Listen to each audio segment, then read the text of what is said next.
Sorry, I just have to be like, I'm so excited. That's all I have to say. Hi everybody, welcome to Viva Aaliyah.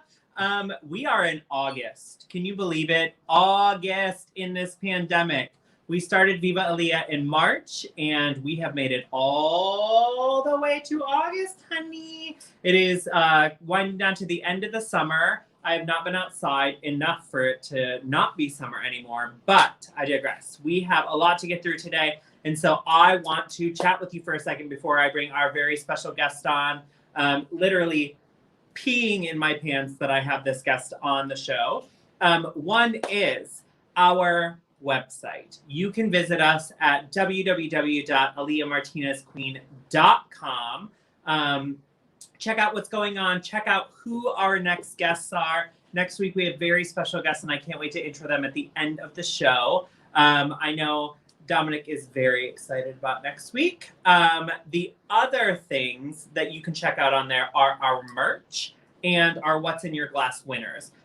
We are holding off on What's in Your Glass winners for a little while, and we're going to revamp that for Season 2. Season 2 is going to come to in September. After August, we are going to take a few weeks break to revamp and redo and make sure that we have a new vibe for everybody tuning into the show.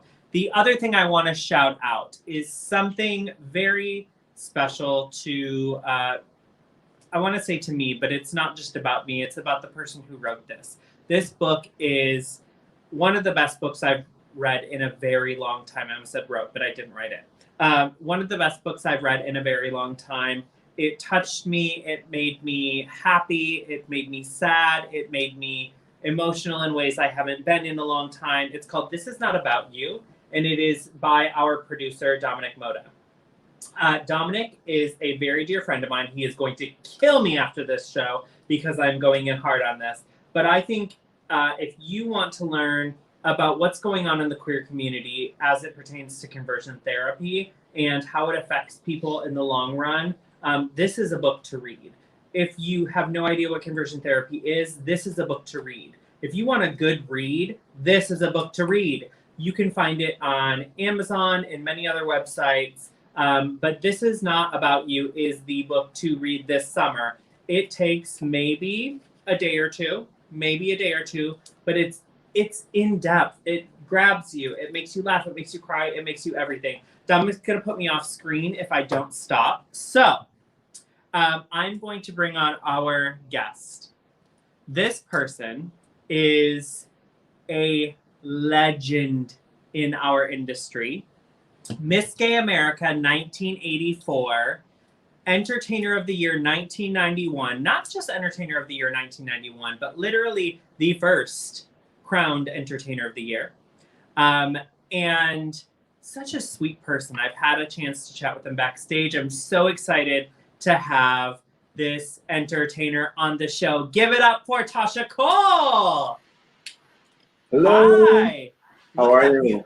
First of all, you have a beautiful ray of light coming in now. You know, it's just hit. Do I need to move around because no? It makes you look very angelic. Oh, perfect, because I am. Absolutely. Miss Tasha, how are you, babe? I'm great. Other than it's hot as hell here. You know, the heat has been a real thing this summer. Yeah. I've lost you. It's been in the upper 90s in New York City. Like, wow. We're in the north. What's happening? Right. You guys aren't used to that, right? No, I mean, it gets warm in the city because the heat reflects off the buildings, but not that warm. So I am very excited to chat with you on this show, but I have one very important question for you. What's in your glass, babe? What are we drinking today? Oh, honey, I have the top of the line pomegranate Italian soda. Yes! You know, I'm a recovered alcoholic and addict, which I'm very blessed and grateful for that. I've been 11 years now.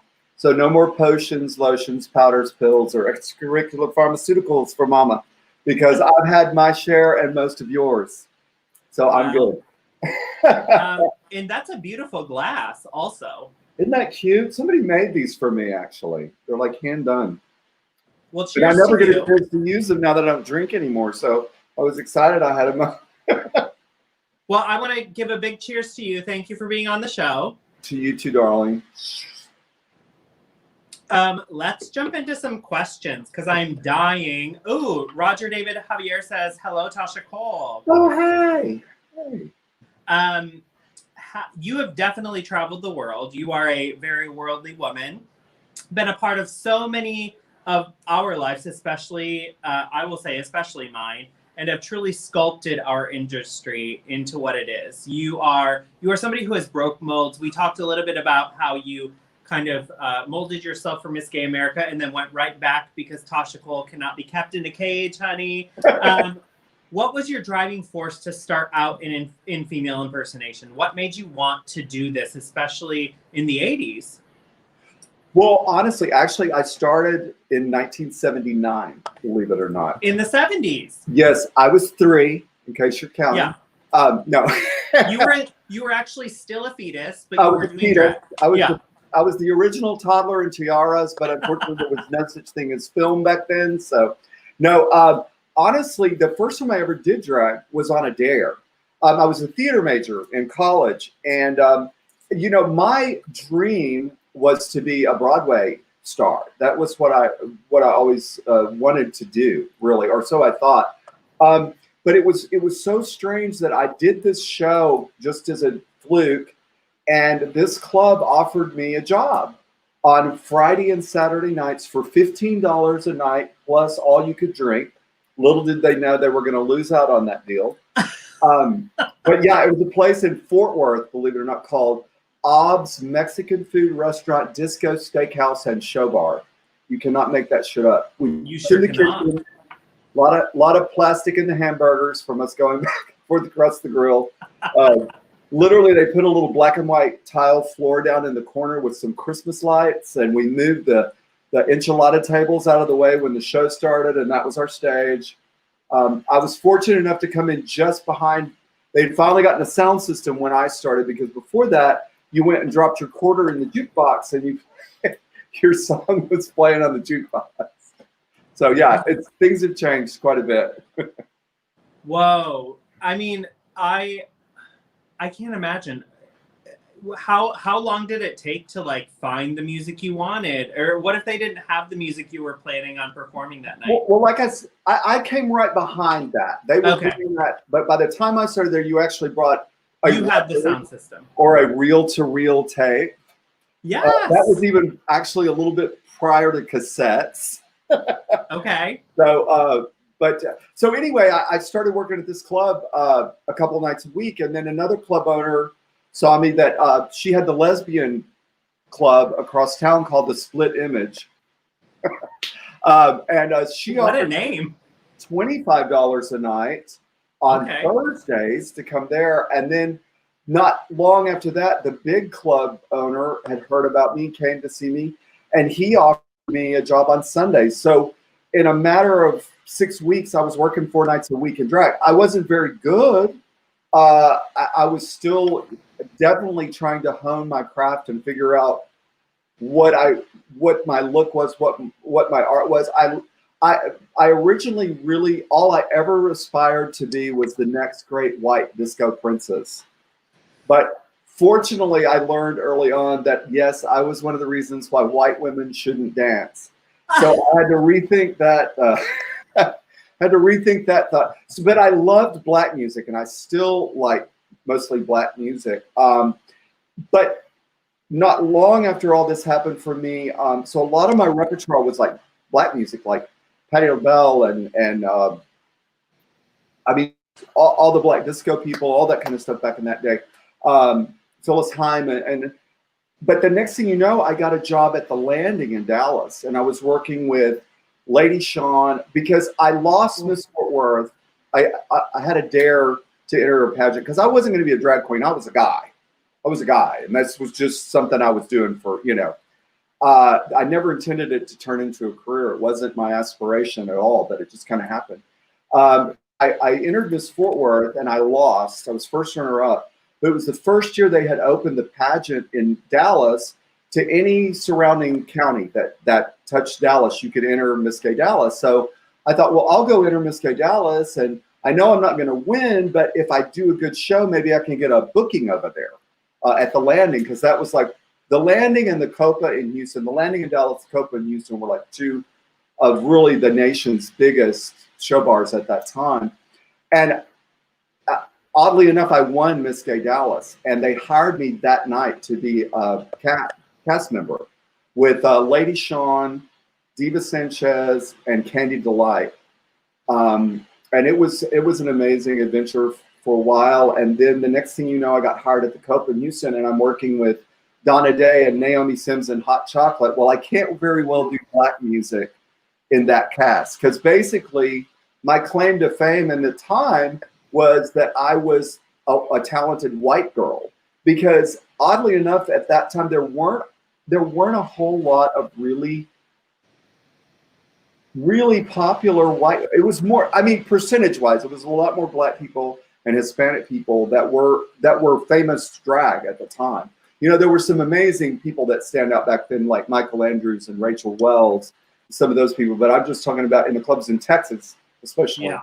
So, so I had to kind of keep working my craft to figure out what I was good at. And I finally decided that I wasn't great at anything, but I could do a little bit of everything. So I would do the shotgun treatment. So if I did 3 numbers, I would come out and do 3 really different things and hope they liked one of them. Yeah. But that's kind of when I got into the rock and roll kind of mode, because I found that there was a lot of female artists that had that edgy kind of same kind of soul and roughness like the black artists, but in the rock and roll vein. So that's when I kind of came that way. And then that kind of fit the look that I was wanting to do anyway. So. Wow. You named some amazing, love my Tasha Kohl from Jim Lavelle. Hi, Jim. Alexandra Lee Navarro Reese. Wow, what a name. Tasha, Texas royalty. You're looking amazing, always. Dan Reinhardt. Hi, Dan. Oh, Tasha, hey, Tasha, miss your face. How are you?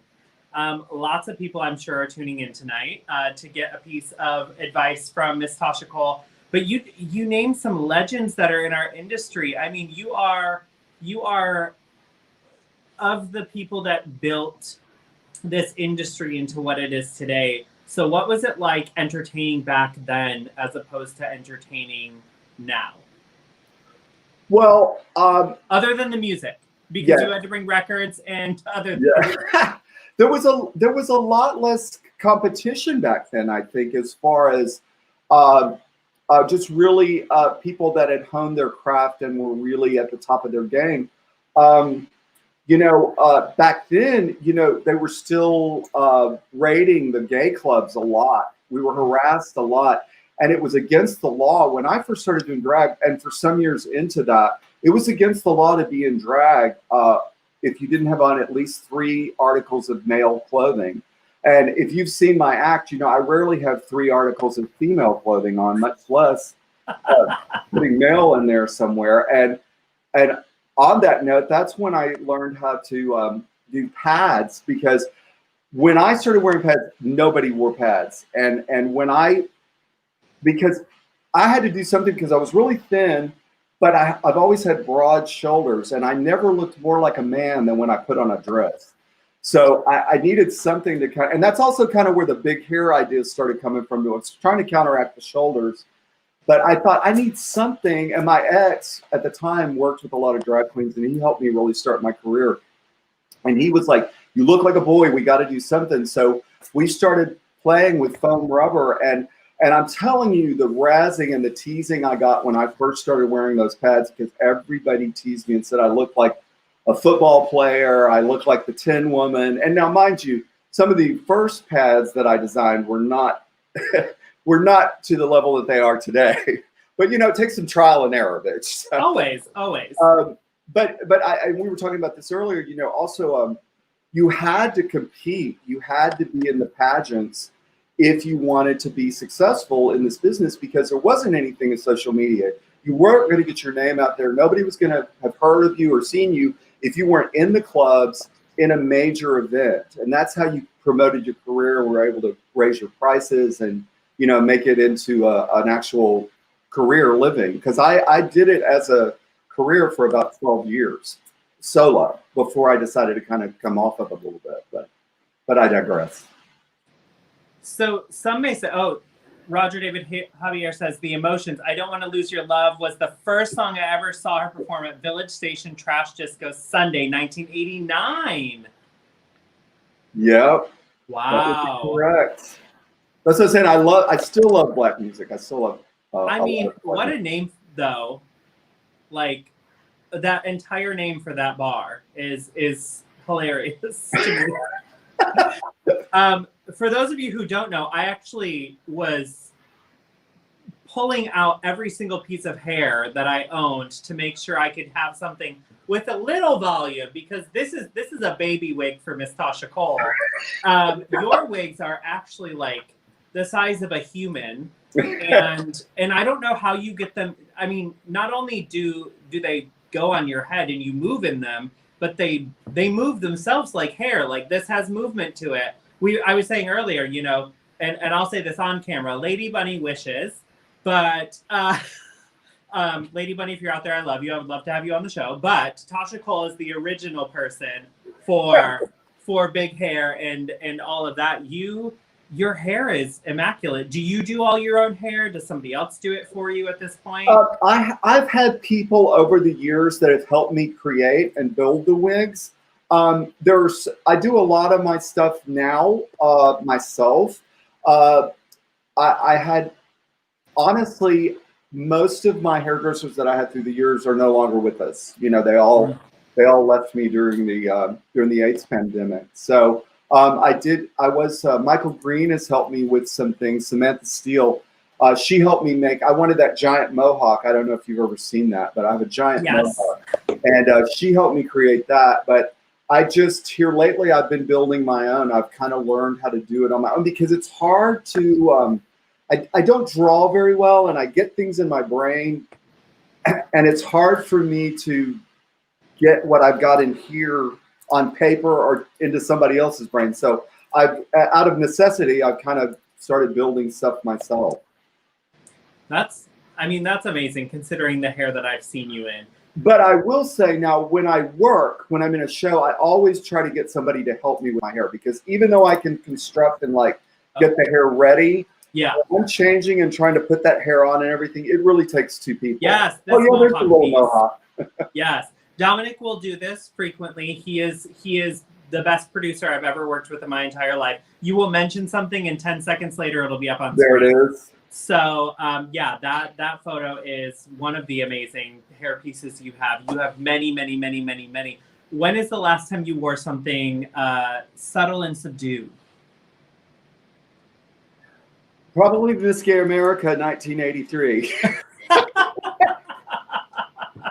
I was never very into subtle and subdued. That's not really true. There was a while there that I really enjoyed being a pretty girl, and doing a gown and a ballad. And back then it was a big deal, because it was hard to be pretty back then, because there wasn't the kind of cosmetics, and there certainly wasn't the kind of tutorials and all that kind of stuff that are available to people today. So back then, I was blessed that I kind of had a girl face, especially when I was younger.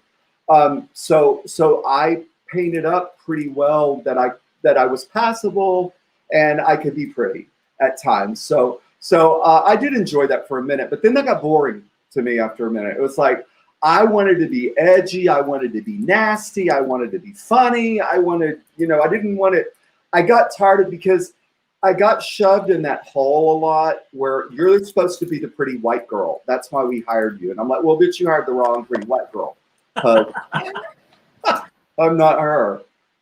I mean, up till today, I've seen you in face, and you still paint beautifully, and you look beautiful, but you have that rocker, edgy, like kind of punky look to you, but you're still, you still look very effeminate, and you still look amazing. And this is a question kind of because of cosmetics, like you said, have changed over the years.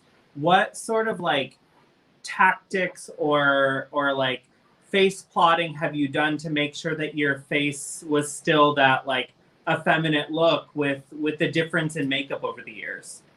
Oh, honey, it wasn't about the makeup. It's surgery. Uh, no, I think, I think one must have a little tweak on occasion. Yeah. And I don't think there's anything wrong with that when you're wanting to stay in the business, you want to stay fresh. Yeah. But no, I'm teasing. Honest to God, a lot of the makeup that I do is still, I've kind of stuck with the same formula because that look to me, yeah, and I do all kinds of freaky stuff, and I'll do, a character or a comedy or whatever. But if I'm just doing Tasha drag, it's pretty much the same formula that it's been for years, because to me, that's how Tasha is supposed to look, Yeah. Still, to me, it's like, and I haven't had other people paint me because now that's, of course, I'm not that thin. I wish I was, but that was. Yes, you are. But I've had some other people paint me, and I just didn't feel like myself. It wasn't that it wasn't a good job, but I just didn't feel like me. So I feel like it's important that that people see you, that character that you're portraying every time. So, I mean, still to this day, you look flawless in the same. We are Jennifer Fox. We love Jennifer Fox. We are all here, buddy. You're doing great. Oh God, I hope I'm not saying and like too much, because Jennifer will be on me for that. So I am in awe of both you and Jennifer Fox. Jennifer Fox, I entertained in Michigan for years, and had the chance to sit and chat with Jennifer Fox at Miss Gay America one year, and I was just floored by her wisdom. And I mean, you must have her on this show. There's nobody better at this kind of thing than Jennifer Fox. It would be literally an honor. Jennifer Fox, just say yes, and I've got you. Babe, I would live and die to have you on this show. Can we throw up the last comment? I'm sorry, Dominic, I didn't read that. It's a bitch to get that white mohawk on Tasha's head. He helped me with America. He volunteered and did not know what he was in for that night. But he was a real trooper, and I really appreciate it. It's good to see you, Stephen. I haven't seen you in so long. What does it take to get that mohawk on your head? Oh, girl. Well, the problem is, for one thing, I have 3 little frog fur hairs. I have baby fine hair, and it's thin, and that bitch weighs about 10 pounds. So it's it's really just bobby pinned on and hair pins, but it's tricky to get it. And it's tricky to get it where it sits up, because sometimes that girl wants to do the Leaning Tower of Pisa. So that gets tricky sometimes. But I meant to say, back to the cosmetics you were asking me, that I still use a lot of stage cosmetics. I use a stage foundation and stuff, because to me, you just get that finish, so much easier with that. Because to me, from the beginning, cover girl did not cover boy, for sure. So that is the truth. I was actually, it's funny you say that. I was having a conversation with some newer queens the other day, and I don't consider myself an older queen, because 15 years is not a long time in our business. And not now. and they were saying, like, they asked me, what did you use back in the day? And I was like, excuse me. But Max Factor Pan Stick is what I used back then. And they were like, what is Max Factor Pan Stick? And I was like, listen, children, you have no idea. And Cody powder. I still use Cody powder to this day. It is the best powder you can ever I love buy. the way it smells, but it makes me sneeze. My husband said, I came out and he said, you smell like a grandmother. And I said, then it's done well. Then I'm done. My job here is done. Yeah. So 2 of the largest titles in our industry are Miss Gay America and Entertainer of the Year. They're known as one of the big 4. So there's Entertainer of the Year, Continental, for those who don't know, US of A, and Miss Gay America. Do you remember the feeling that you felt, or what was going through your head when you won either of those titles? And is it still as vivid in your head today as it was then? Oh, absolutely. Both of them were just amazing moments in my life, and both of them were very vivid at different times. But, Miss America in the day, like, I won in North Carolina, but there were, we had like 2,000 people there at a drag show live. It's like, I don't know that you have that anymore, and I can remember the following year coming out of the floor at the convention center, with 2,000 people on their feet. And there's just no other, there's no high that can compare with that kind of feeling where you literally feel the roar and the applause in you. It's like it vibrates you on the stage, where that loud ass music that we play gets completely drowned out by the applause and the people screaming. And there's no feeling like that. It's amazing. And so America was the first really big thing like that for me. Of course, Texas was a big pageant too, but not anything like America was at the time. And then EOY was like 8 years later. And hi, little girl. Oh, and your signature's on there too. Who's that too? I probably didn't know. Just scribbled it on there. But EOY was like 8 years later, 8 or 9 years later, I think. And it's so funny because I think I was more nervous entering EOY than I even was entering America, because okay, you've won Miss Gay America, you have a certain reputation, and now you're going to go put yourself out there again, and what if you lose? And the thing about entering a pageant, it's what I tell people when they talk to me about entering pageants. I'm like, my first advice is don't enter a pageant that you're not prepared to lose, because only one person's going to win. So there's a lot of disappointment there. So if you don't feel like it's something that you want to do for the experience and as a learning thing, as well as, the glamour and glory of winning, then maybe you should rethink it. But so I was really kind of terrified, that I would let people down or let myself down or whatever by entering it. And that was kind of a dark phase in my life. It was right as the AIDS crisis was starting to kick in and everybody was getting sick. And like Naomi and I were best friends. And as a matter of fact, when I gave up the crown and she brought me on stage for my final number, we both had just found out that she was in fact dying. And my final number was really, if you've seen the video, you can tell her announcing to me is kind of like her goodbye to me, oddly enough. And my crown song that was a farewell for EOY was actually all to Naomi. And that was so hard. And she, in fact, died like several months later. And after that, I really took a dark turn. It was like that was when the drugs and alcohol and all that just kind of overtook everything, because it was so much despair.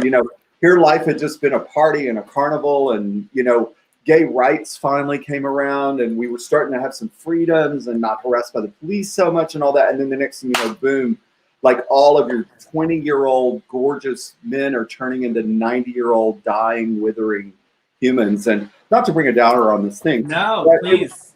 This is part of our history. It was a really dark time. And so not long after that is when I quit doing drag. I went into a depression, and the addiction and alcoholism just consumed me. And I didn't do drag for about 10 years, maybe longer. And I never said I retired. And I may have done it once or twice in there for a special occasion. But all the joy had just vanished from it, And thankfully, when I got sober in a gay group. And when they found out who I was, they did drag shows for their fundraisers. And they were like, oh, no, bitch, we don't care if you volunteer. Your ass in the show. You in the show. But oddly enough, that was what kick-started me back into goods. I was in the show and somebody put it on Facebook and people are like, oh, she's alive? Because, back in those days, if you disappeared from the scene, it's because you were dead, typically. So a lot of people thought I was dead for all those years. And I'm like, I'm feeling better now. So what was the, not just that, but for you, what was the thing that woke you up and said, it's time to get back out there? Well, when I got sober, I got some clarity back, and I realized that that part of the depression and the sadness that had consumed me was from the fact that I had released what really brings joy in my life, and that's entertainment.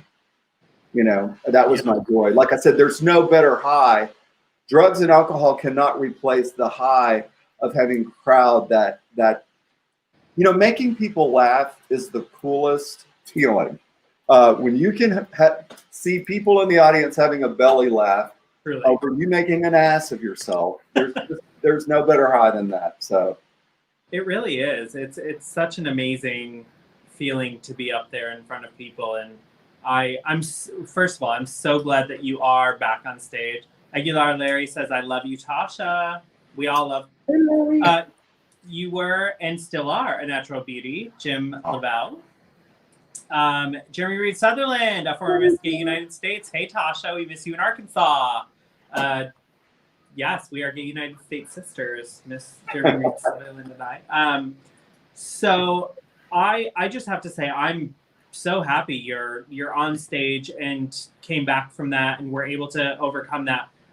What advice would you give to somebody who has left the stage for, I told you I was going to ask you about pageantry advice, but this is taking it a step further. What advice would you give to somebody who has taken a step back from the stage because of something that has happened in their life, but just doesn't feel whole anymore because that part of their life is missing?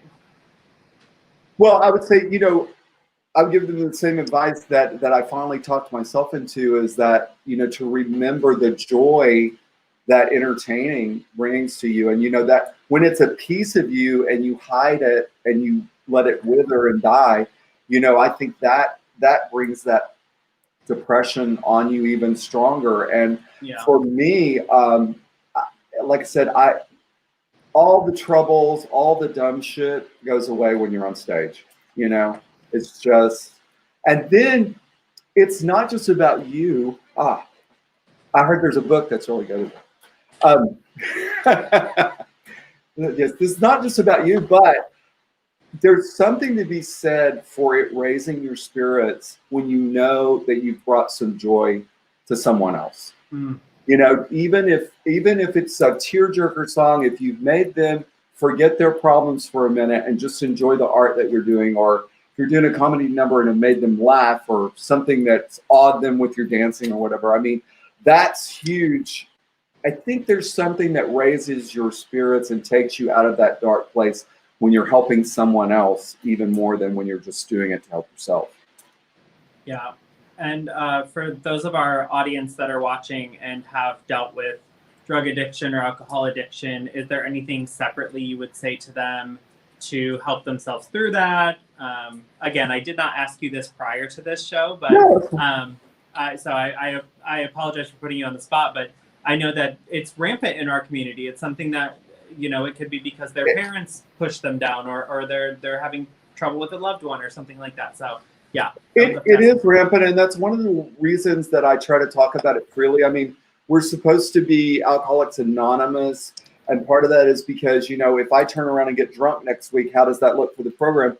But I want to spread that message of hope, that you could not have been any lower than I was. I honestly, and I won't get into all that, but I was in a very dark, lonely place, to a place where there was no hope left. And I think there's a lot of people out there that, you know, you can be in a lot of fear, you can be in a lot of anger, but when you finally lose hope, when there's not even hope, you just don't know where to turn and you're so lost. So I would say, you know, talk to somebody that's been through it, talk to somebody that's gotten on the other side of it. And it's, you know, baby, it's about one day at a time for everything, and not just about drug and alcohol, but just if we all lived our lives one day at a time.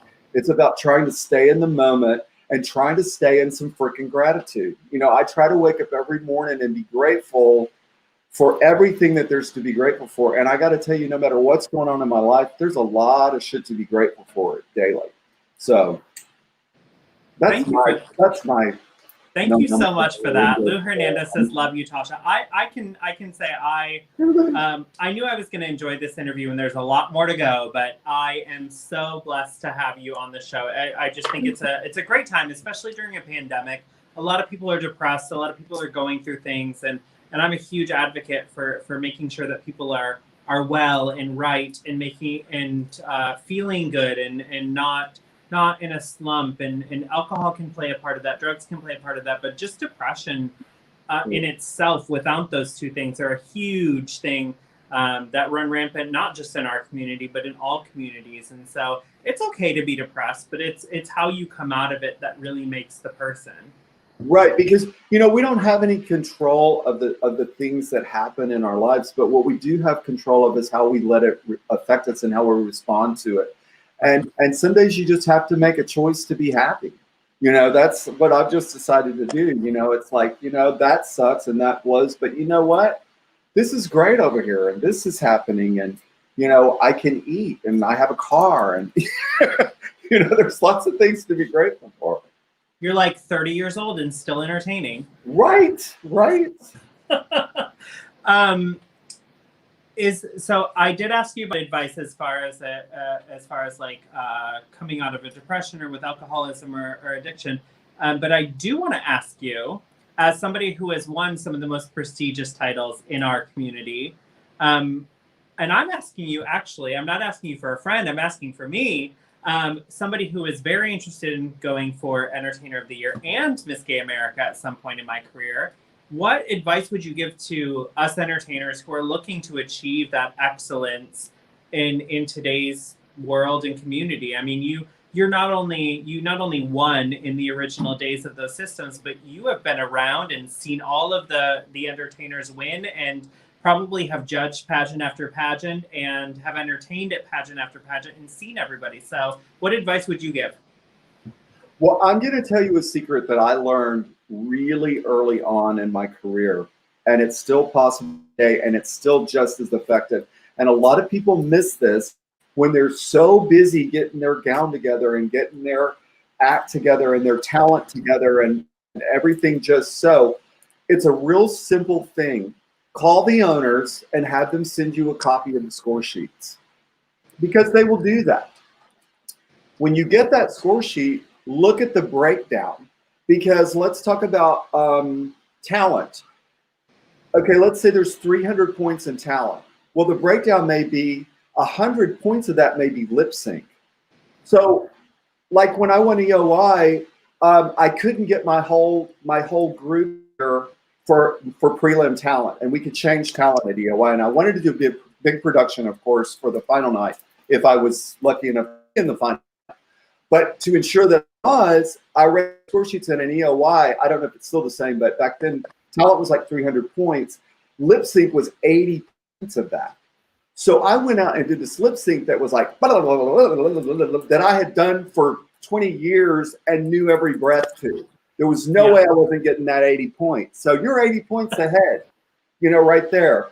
And then you can look at, how much is costuming, how much is choreography or set design, and you can figure out how to win the thing by just mathematically adding it up on there. And I think a lot of people miss that because they don't even look at the score sheets before they go. So really, you're competing blind if you don't do that.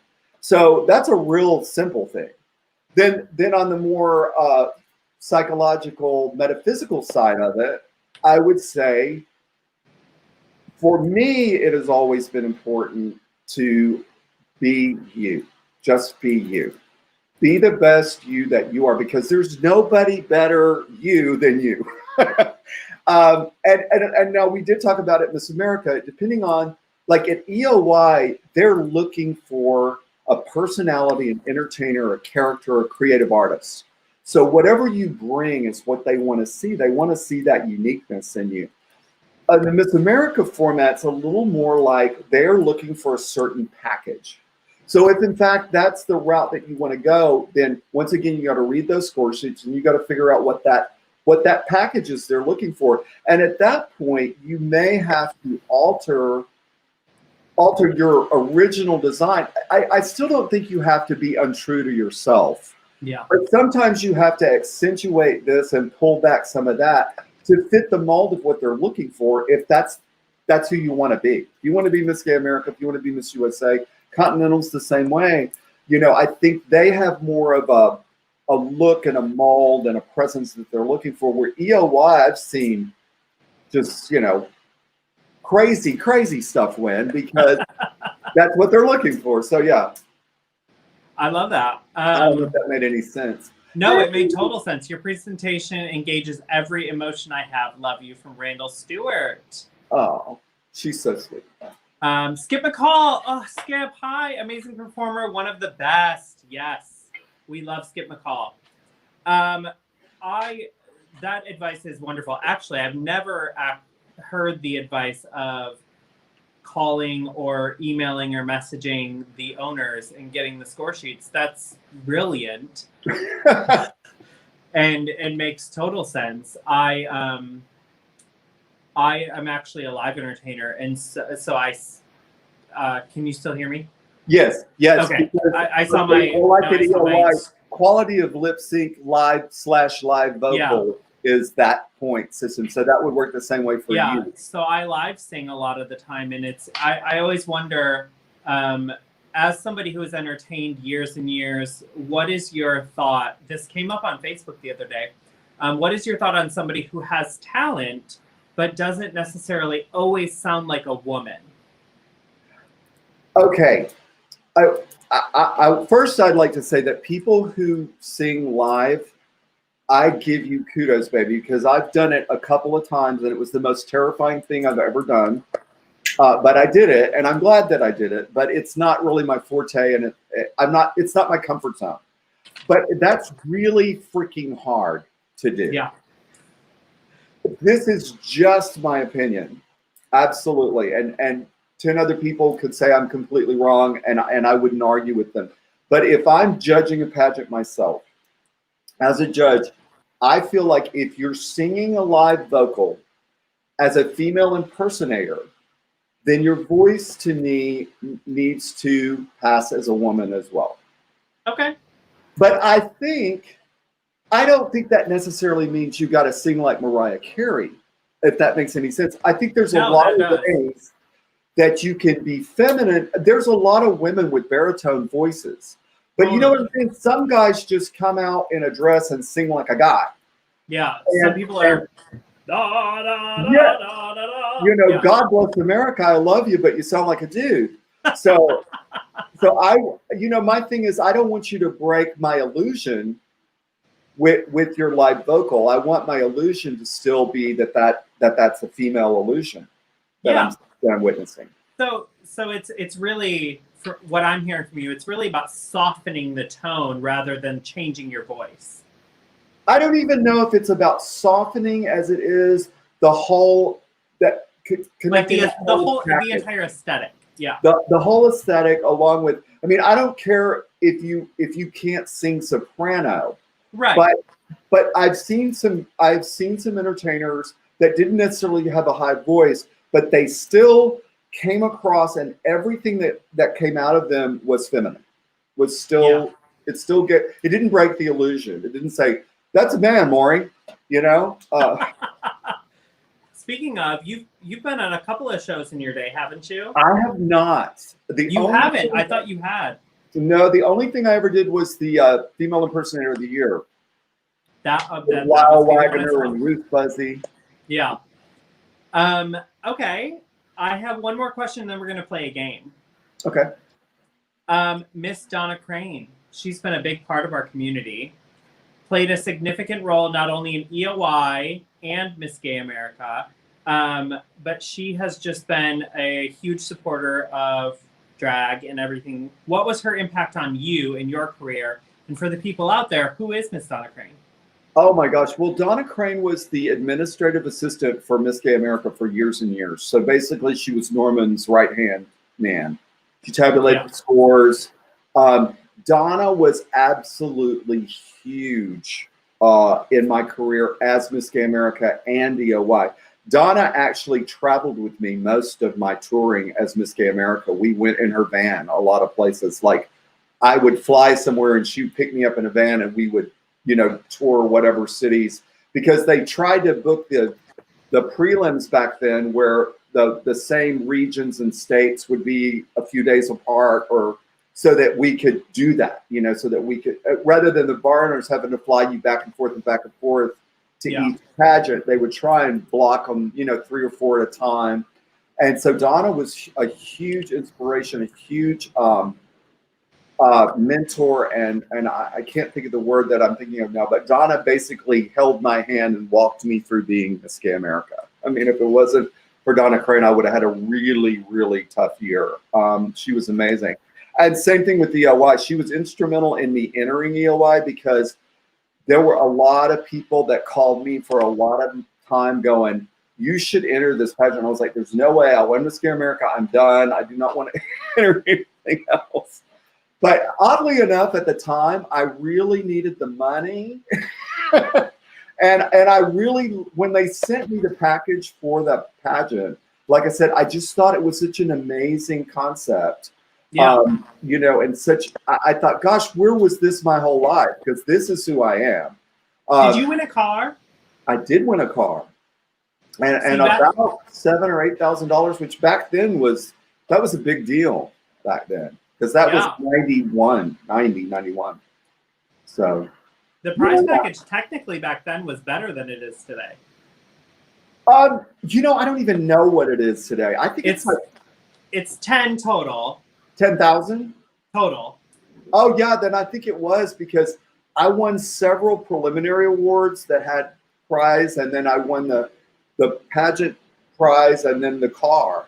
And I actually, the little car they gave me was a little Geo Metro, and like Tasha couldn't get in there. But I tried, but it didn't work. But the guy that had provided the car was there that night, that owned the dealership.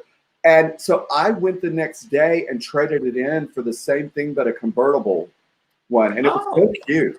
It was so cute. He gave me a great deal. So I even kind of perked up my prize, because I upgraded the car for just, I think, a couple $100. So it was great. It was great. And my ex at the time, I drove that car for years, and then I gave it to him, and he drove it for years. So yeah, it was great. We needed a car. The reason I ask about Donna is she doesn't get mentioned recently, really at all, but she really did have a lot of impact on our. She had so much impact on so many entertainers, and making them better, and helping them, teaching them about drag, and really teaching about the competition side of drag, because she knew all the ins and outs about it.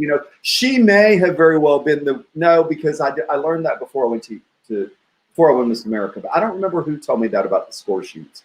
But yeah, she helped so many entertainers, and I don't mean inappropriately, but just in giving them advice, because, well, what I'm saying is because she was part of the pageant, so I wouldn't want you to think that, she was helping people where she shouldn't have been. What I'm saying is, she had a great eye for telling you how to hone your craft, how to up your game with what you were working with. She just had a really good eye for that. And she's amazing. I love her. I still talk to Donna. I haven't talked to her in a while, but we TikTok on Facebook and stuff. And I need to call her. I should have called her. Monty Carnello says Donna kept everyone in their place and still does. Yeah. Actually, our current Miss Gay United States, Tajma Stetson, who has competed at Miss Gay America a couple of times, was the one who brought Donna up to me, and I was like, Donna is still around and is still an integral part of what drag is. So there she is. If she's not in this, I'll have to send this to her, because she'll be so excited. Because I would love to have her on. I would love to talk to her. She was kind of one of those behind the scenes backbones of that pageant for decades, years and years. So. Well, she is more than welcome to be a guest. I would love to talk to her. Oh boy, I bet she would have some stories for you. Absolutely. Miss Tasha, are you ready to play a game? Why, yes. This game is called Blanking News, because we are going to, well, I'll let Dominic roll the reel first. Hit it, Dominic.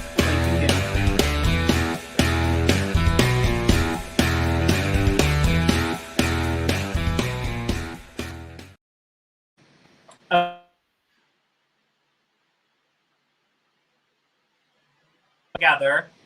Can you hear me? I can now. Okay. The premise of this game, we are going to put up news titles, and Tasha and I are going to try and guess what they are. I don't think we got the one right backstage before, and so we'll see how this goes. We're going to run through 5, we'll say. All right, first one up is to blank. Ooh, we may know this This is one. the one we did before. 2 cows. 2 cows, and I'll say 2 Mormons are accused of stealing $500,000 and spending it on gambling and vacations. But it is not either of those things because we did get this one backstage. So we were filling this one in, and it actually is 2 nuns. That's a story. 2 Is this nuns. actual news? Where is this from? Do we know, Dominic? No, I was asking, is this actual news? Is this actual These are news? all actual news stories, yeah. All right, man calls 911 asking police to remove blank blank from his bed. Former lover? What do you say? Dead hooker? Dead hooker. I actually like yours better. What do we say?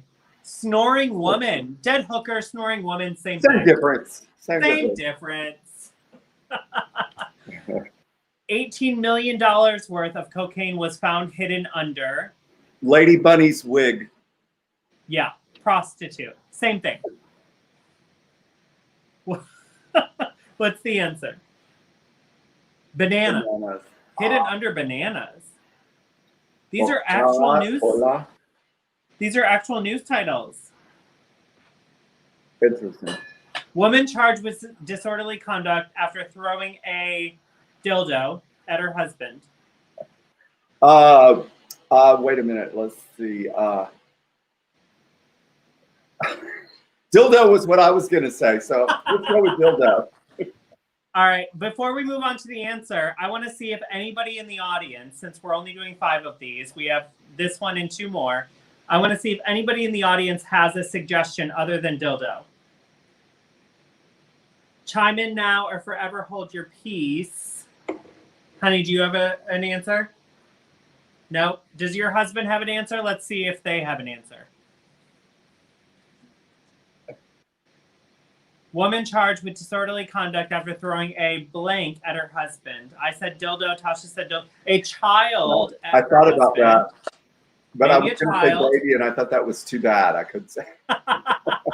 Well, we'll see if there's 1 or 2 more, and then if there's not, then we'll jump in the next 30 seconds. I'm just going to cheers to a sanitary pad. Okay. That's kind of gross, but we'll take it. And a knife. All right. Dominic, what's the answer? A pizza. Not as fun as the rest of us, but that's fine.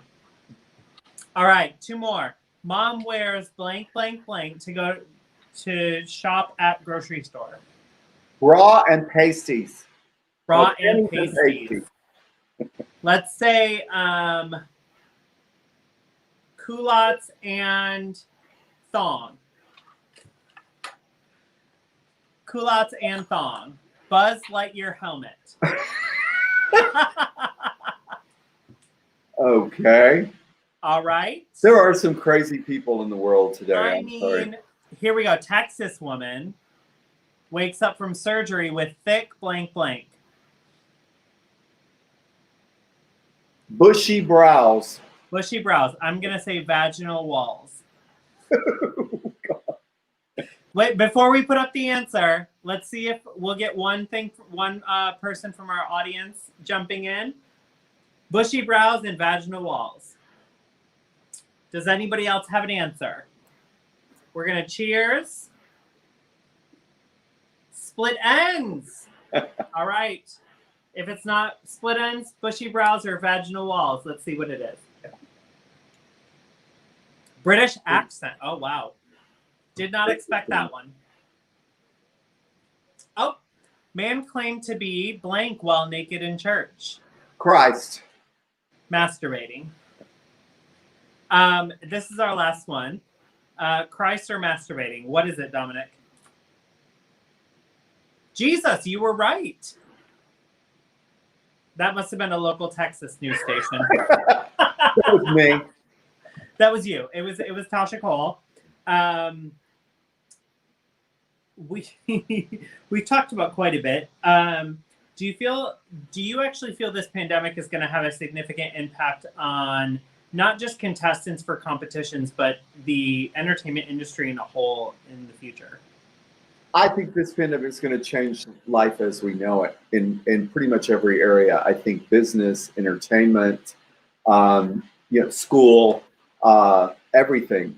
So absolutely, I think the entertainment field is going to be, I don't know about forever changed, because I don't know about you, but to me, there is something about live theater that cannot be duplicated or replaced.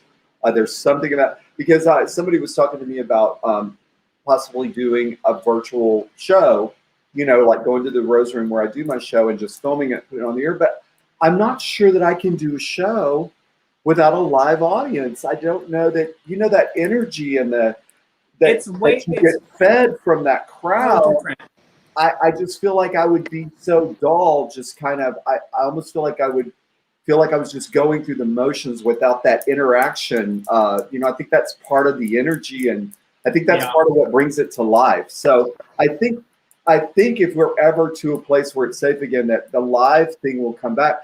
But I think it's open venues for like these kind of things, and even little snippets and segments and TikTok kind of drag. And so we as a people always evolve, to whatever the situation is. And some things that happen that are bad bring about some things that are good in change and in moving us forward, because, pain is the great motivator to change and to grow. So, I think it's going to change things, but I think eventually I think it'll all be for the better one way or another, Yeah. I have been a part of a few virtual shows, and they are not the same. I can't imagine you not being still Tasha and still phenomenal in a virtual show, though. So I would urge you to try it, because we are all dying for you to be on stage. A crowd with applause and laughter is better. Sean Arthur Wells says, 100%. But I still think that you would bring joy to a lot of people's heart to see. Maybe I could get Dominic to get me some canned applause and laughter to fill in the blanks, and maybe that Dominic would definitely do that for you. I will put together a show just for Tasha Kohl. It's going to be the Tasha Kohl show, and we will produce it. It's perfect. Done and ready. We'll get Jennifer Fox and Maya Douglas and a couple other entertainers, but the Tasha Kohl show is on. Woohoo! What was the thing that actually gave you your style? I know you talked. Oh, Tanner. Hi, Tanner.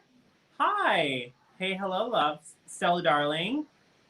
Stella is a big fan of drag in general. April Raton says, the legend is right here. Not just legend, but the legend. The first crowned entertainer of the year. Right there. The first truly crowned entertainer of the year is Miss Tasha Kohl.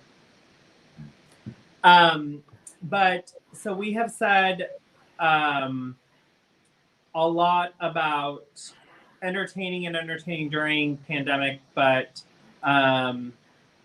what do you think is something that entertainers can do to keep drag alive during this time?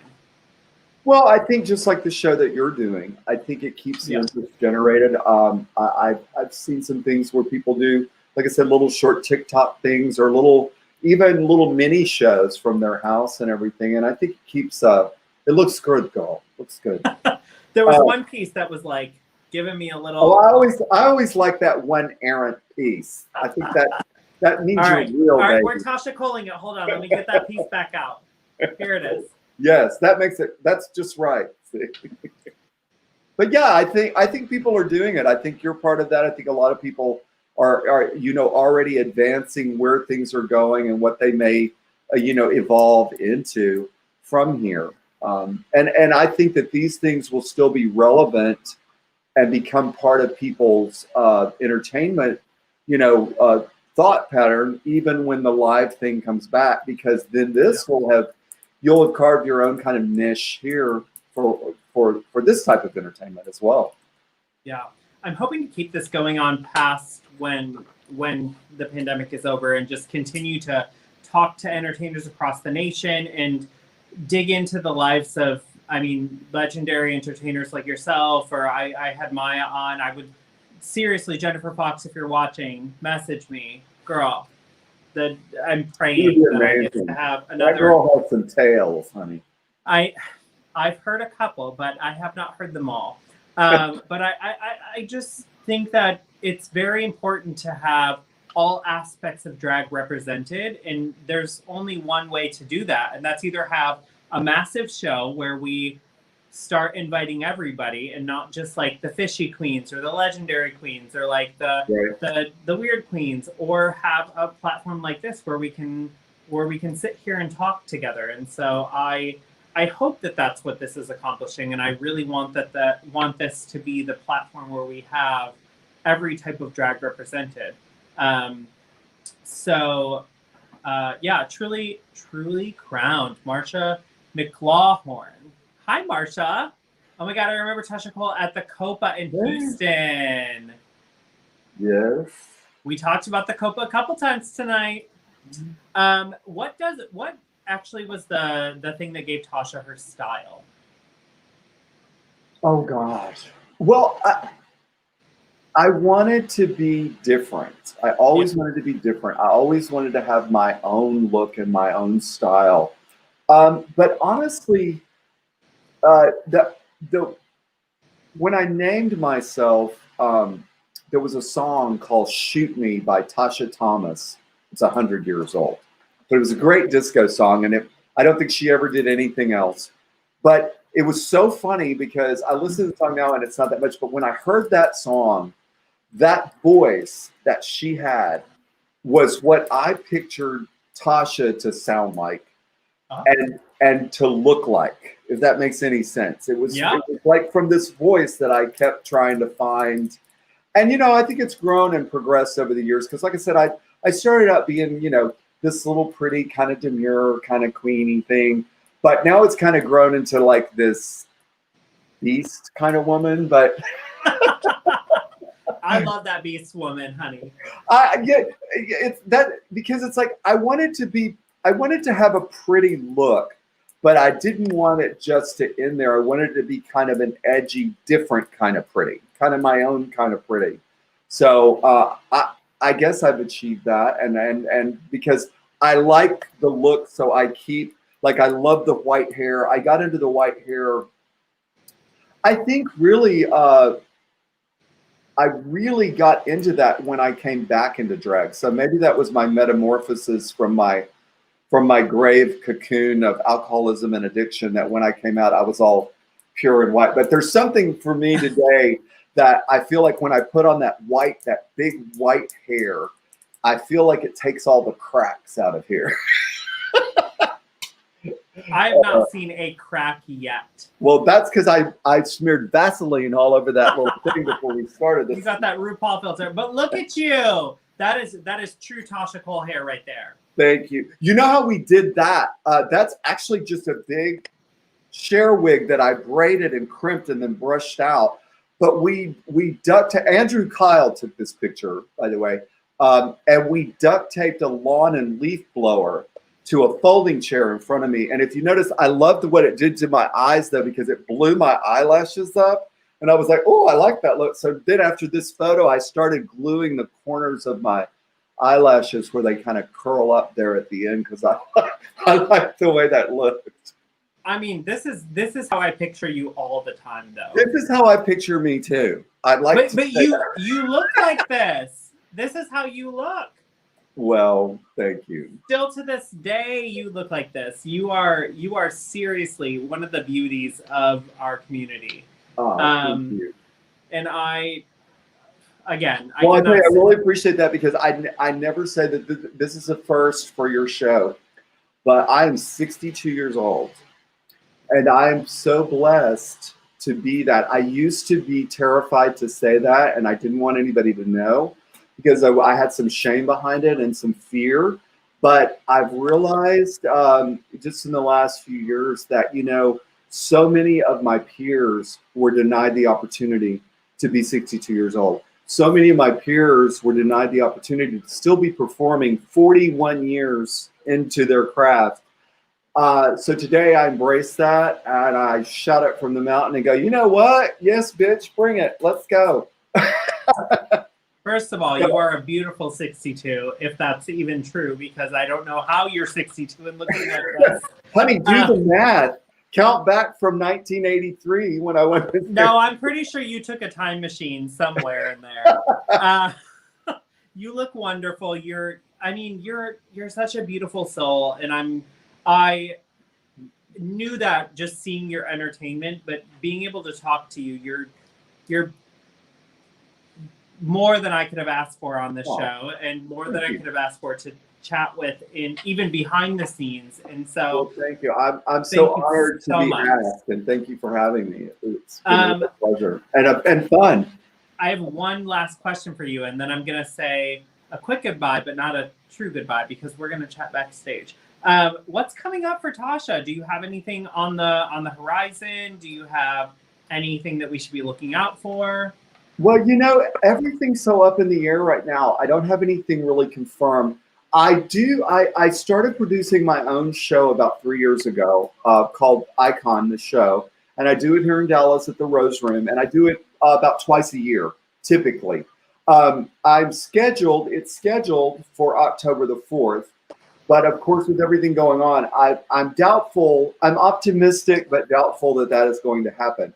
But if it in fact doesn't, it'll be just as soon as we can sell tickets again safely to do it, and hopefully around the first of the year or somewhere after that. But if anybody wants information on that or to keep up, they can keep up with the Tasha Kohl on Facebook. I have a Tasha Kohl fan page on Facebook, so please go to that and like it and do that. Oh, cool! Thank you so much. Then you'll get notified of anything that I do. I always post on that page. I've had some interviews and stuff. I was just in the Dallas Voice, and somebody's calling me tomorrow from Arkansas doing some interview for an article, and I'll put all that on the Tasha Kohl page as well. I love that. I am there. I will fly in to see that show because I love you so much. Oh, fun. Also, we have a few more lovely comments from the audience before we log off. The Madonna of the drag world, reinvent yourself, girl. New Orleans misses and loves you. That's so sweet. Thank you so much. No, I'm mad at Gaga because that bitch stole my act. That's the one that stole my act. True. First of all, New Orleans is the place to be. So the next time you go, I'm there, honey. I love it. You, Tasha, a true legend from Vanessa Ray. Oh, thank you, Vanessa. Jennifer Fox, regardless of the medium jersey. Is Tasha Masterful. Prettier than a $2 whore. He connects to broad audiences because of his community, much more than a drag performer, way more than a drag performer. I love you, girl. Miss Jennifer Fox, before we move on to this next comment, please, can I have you on my show? That's my final plea, but I would love you. Monty Pardello, having known Tasha, never did anything on a microphone except for question and answer in a pageant. This was way amazing. Now, Monty, there's a story there. Monty actually lived with me and my partner when Tasha Kohl was just a baby. As a matter of fact, I made him dance in several of my talent numbers, and he was not happy about it. He was in when I won Miss Dallas, he was my toy soldier in my little girl number that we did. That was revamped for that Female Impersonator of the Year. But the original act had a toy soldier at the beginning before the pig and the donkey, and Monty was the toy soldier. So, I'm not 100% ready to let you go if that's okay. No, fine. So you actually just mentioned a competition, Female Impersonator of the Year. What were some of the main competitions back in the day that are no longer relevant or not relevant? That's not the right word. Around today. Well, now that Female Impersonator of the Year was just a one-time event. It was just a special that they did. And that was an amazing event. It's so funny because I fought not to be in that show. I did not want to be in it because it was like a month after I had won Miss America. And I did not want to be in it. And I knew they wanted Naomi to win. They wanted Naomi to win Miss America. But it was weird because there were people that were fighting and upset about that because Naomi had been in the pageant so many years. But Naomi and I were best friends. And so it was hard for me because, of course, I wanted to win. I'm not going to pretend that I didn't. But I really thought she was going to win. And she really thought she was going to win. So it was really traumatic for both of us. And then everybody's, our little camps are fighting after the pageant and everything. And I don't know if this is for television or not, but Naomi and I quietly let everybody get our bags and fight. And she and I went across the street to my hotel room and did a line of cocaine about this long across the tub and did a cocaine race. And we were done. We were just, it never affected us or anything as far as that goes. But I didn't want to be in that pageant. I fought Norman so hard about it. And Norman told me, he goes, you're going to be in this pageant or you're not getting the rest of your prize money from Miss America because, you'll get like half up front and half when you finish, when you give it up. So I begrudgingly agreed to be in the pageant. I didn't like the way I looked in the pageant. I didn't like what I wore. Norman made me do that stupid baby number. I wanted to do Cher. Everybody else is impersonating people. I'm doing some fucking kid. But that was his favorite act that I ever did. But anyway, I have to say today that I'm so grateful to Norman for forcing me to be a part of that huge piece of history. Because all of those, talk about legends, all of that top 10, top 12, whatever, were legendary, who are no longer here, most of them. There's very few of us, if you notice that top 12, that are still here. So I'm so grateful, even though I don't feel like, to me, just like we're talking about, that's not a representation of Tasha Kohl to me. That's something that I did for that. But I'm so grateful to have been a part of that history and to be a part of that. Whether I like the work itself, I mean, I still felt good about it, but you know what I'm talking about. I'd rather have been out there, with the hair out to here and doing Cher or something. No clothes on. No clothes. Yes. Still no clothes. Are you and Norman so close? Yes, I love Norman. Actually, Norman and I had a real rocky road because Norman got a lot of flack because I won. Because Naomi had been in the pageant and been first runner-up so many times that it was rumored that he was rigging the pageant to keep it from Naomi, which was not, in fact, the case. But Naomi and I talked about it because the next year Naomi won. And before the pageant, she was talking to me about how terrified she was of going again and not winning. And I said, kind of the talk that you and I had, I said, bitch, just go and do the mold, do what they want you to do. You know how to win the damn thing, but you're so stubborn. You want to go be Naomi Sims and they want you to be Miss America. So just fucking go be Miss America. And then you could go be Naomi Sims the rest of the year like I did. You just go be what they want for that week, that night, and then you can do you. And so she did, and it was great. But Norman was upset because he got so much shit from that when I went to get my prize money and what I thought was going to be a congratulations, he was pissed. And so we got into a little altercation because I was a sassy little 25-year-old, thought I had it all, Miss America, and I'd like to say that I've grown and matured since then. But, he said something that I didn't appreciate, and I said something he didn't appreciate, and basically we didn't speak for the whole year. So that's where Donna Crane became so instrumental for me because Norman would call Donna, and Donna would call me, and I would call Donna, and Donna would call Norman. And that's how we communicated for the year. I will say, he told me that night what upset me is he goes, well, I guess I'm not happy with the outcome of this pageant. I'm thinking he's going to congratulate me because I've been in it 3 years and I've been second runner-up twice. And he goes, you're not ready, you're too green, you're too young, and you're too full of yourself. You know what? And he was absolutely correct about all of that, but it pissed me off that he said it anyway, because I wasn't aware of that at the time. But I will say, after the year, final night, right before I walked on stage to do my final number, Norman came with that Norman eyebrow in the dressing room and said, "Queen, come here." So I was like, fuck, what have I done now? Because I was always getting in trouble. He took me out in the hall and he goes, "I just want to tell you that I apologize for the things that I said to you, and that you've been one of the finest Miss Gay Americas we've ever had." And I appreciate it. And he gave me a little diamond window, and I still have it in the box. He didn't believe it when we were talking, I guess last year, and that came up, and I said, "You know, Norman, I still have that." He goes, "No, you don't." I went and found it and showed it to him, but I've got it in a box, and that was a really cool moment. And so Norman and I have been very cool ever since then. You know, we fought a lot just because we locked horns. He was a businessman, and I thought I was everything. So, you know, but the problem is he was still my boss. But you know, it was great. It was great memories. And I love that he's still here and that we still talk. And he actually come down to my show several times. Him and the gang will drive down from Little Rock and come see the show. So it's very, very special to me.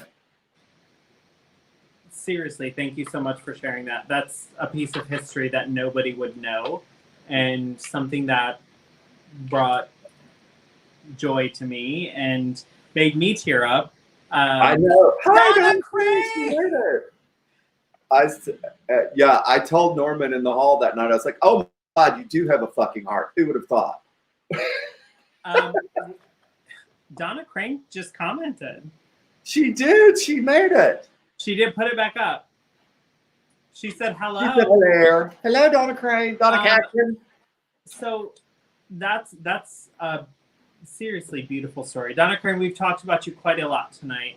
And I would love to have Norman on the show, who is the first Miss Gay America, actually. He would be a great guest. Norma Christie. Because he's put all the dirt on all of us, girl. Literally, to the day. What was it like having those conversations that you... I see you getting emotional, and I feel that emotion, and I love that. But what was it like being there in that time, and like having... I'm way over my time, but I don't care because I'm having such a good conversation with you, and like, and being the reigning monarch and having somebody say what they said to you. Like, what was all that to you? You know, it's just something you never think you're going to see or hear, and it was amazing, and like I said, it's still very special to me even today. And you know, it was just. We were really a part of history, of the foundation of this. You know, sometimes I try to poo-poo this stuff, but some of it's just fact. You know, we had to cross through picket lines of people with picket signs and Bibles and screaming we were going to burn in hell and stuff. They would surround the convention center final night, and we would be in drag and have to crawl through those people to get into the theater. You know, and the newspapers were out, and it was just, but you know, part of it, we embraced it because there was no bad publicity. You know, we were so underground, and even in the dark, even in some of the drag, even in some of the gay bars, you know, drag was kind of a hush hush kind of thing for a long time, and that was bringing us out into the light. And I think, you know, that was the very small beginnings of where drag has come today, like being a full mainstream television show like RuPaul's Drag Show and stuff like that. It comes from those small increments of public awareness, whether they approve or not, but that it's a fact and it exists, and we're here and we're coming, and we're going to continue to come, and we're going to continue to rise up. You know, and then the drag was so instrumental in the AIDS crisis, you know, in fundraising and the movement politically to change the laws to give us the rights and freedoms that we have today. And while I'm on my soapbox preaching, please God, do it. and vote, for fuck's sake, because this planet is in the shitter right now. I don't know what the hell is going on with the orange furor that we've let. Because basically how that happened is people didn't go vote. And like 33% of the country is how that happened. Not 50%, not 70%, but because everybody didn't vote. And I know the powers that be intentionally make young people believe that your vote doesn't count and that it doesn't matter, because they want you to believe that, because they want to keep doing what they're doing. And if we hadn't changed, because we were all young and partying and didn't give a shit about politics until we started dying. You could take a fight in the street because you couldn't get married, but when your friends start dying, and the government doesn't care, then you tend to rally together, and as a group and as a community, we are huge as a group and a community. As a voting bloc, we are huge. We and our friends and families and loved ones are a huge voting bloc. And if everybody can just get ignited enough to just go vote and just go take your friends to vote, we can change the bullshit that's going on, because I'm sure that things are not going to, I already see things going backwards. I already see the progress that we've made in my lifetime start to chip away and slide back.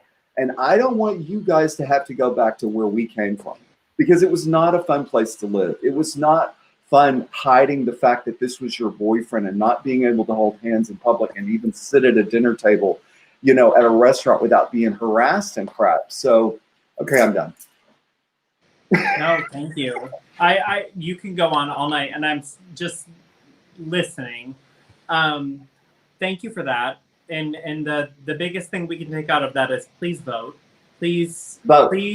Please vote. Please stand up for what you believe in. Please do all of those things. There's one thing that I didn't ask you about, and I actually wrote it down on my card, that I wanted to ask you about. You said you and Naomi Sims competed together multiple times, and you actually gave Naomi some advice, which was just be a little bit of what they want you to be, and then go back to being Naomi. I've only, as a queen who's been in this industry for 15, 16 years, known Naomi Sims as the pageant queen, the perfection, the this, the that.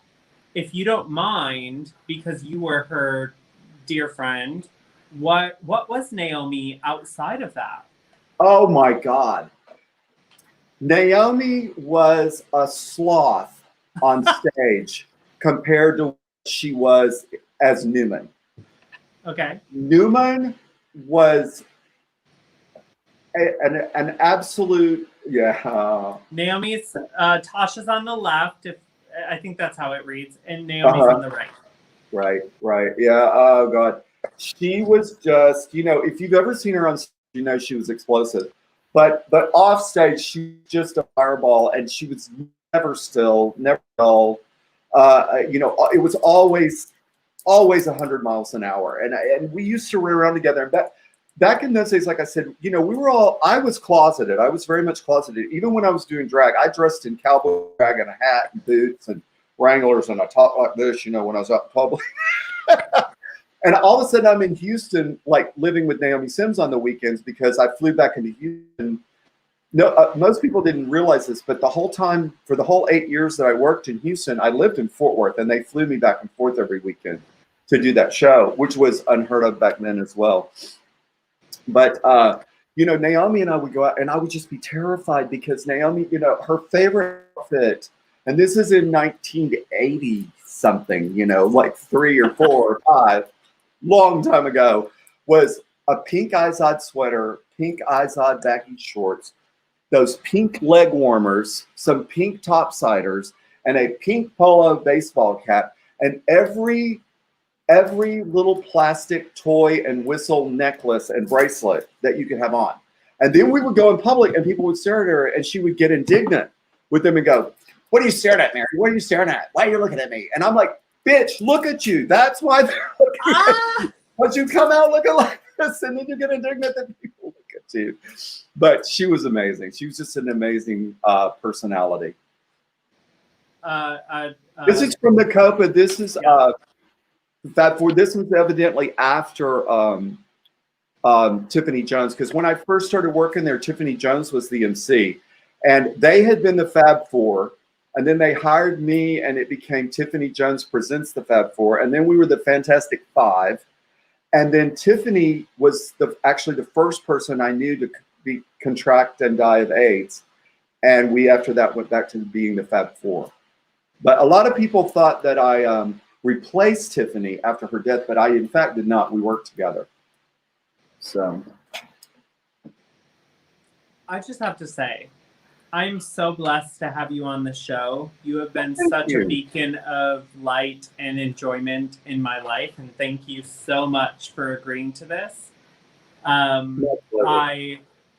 I don't know if I'll ever be able to thank you for the wisdom that you brought on this show and to me and into my life.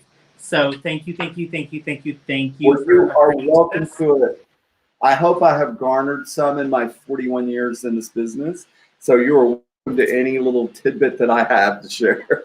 I hope we built a friendship and that we can continue to keep in contact. But I look up to you so much, but look up to you so much. And I am so happy to have you on the show. So everybody, the legendary, first of all, we're going to shout out the Venmo. It's right after here. It's Kohl./F, Kohl-F. If you want to send Tasha Kohl a little something, Kohl-F. And if you are just enjoying this, send a comment, share the video so that somebody else can send a little something. So thank you. I can't say thank you enough. I'm geeking out. I'm girling out. I'm doing all of those things. I'm like jittering below the table. My husband can tell you. I've been so excited to talk to you the entire night. I will see you in just a second. I'm just going to say the goodbyes to our audience, but I love you. Love you too, darling. Viva Aaliyah! We had Tasha Kohl on the show. Holy fuck. I'm a little at loss for words for the person that I've had on the show tonight. I cannot tell you enough how much she has had an impact on my life. A lot like Maya Douglas. When Maya Douglas was on the show, she's molded me into the entertainer I am today. I want to encourage all of you to tune in to our future episodes. Next week, we have a beautiful episode. I'm going to shout out my designers, and then we will go into that. Shout out to Nova Star, Fierce Drag Jewels for these Viva earrings, of course. Fierce Drag Jewels, official. Shout out to my nail girl, Big Girl Nails by Coco. And the rest, honey, is by the queen herself. Thank you. But I do want to say a thank you to all of our guests that we've had on this season already. We are closing down on this season. We have 3 more episodes, and then we are closing down on season 1. So thank you. Next week, we have our very own Dominic Moda talking a little bit about This Is Not About You. But we are talking about conversion therapy. So tune in, please, if you want to learn a little bit more about that. If you have not read Dominic's book, it's a thriller, honey. It is something that I have not only read, but taken deep into my soul, and it's been something that has touched me in ways that I didn't know I needed to be awoken in my life. And so it's been such a beautiful book to have and to read. Thank you to our guests this week, and keep up with what's in your glass. Check out our website, www.aaliyahmartinezqueen.com, and we will see you on the next one. Viva Aaliyah.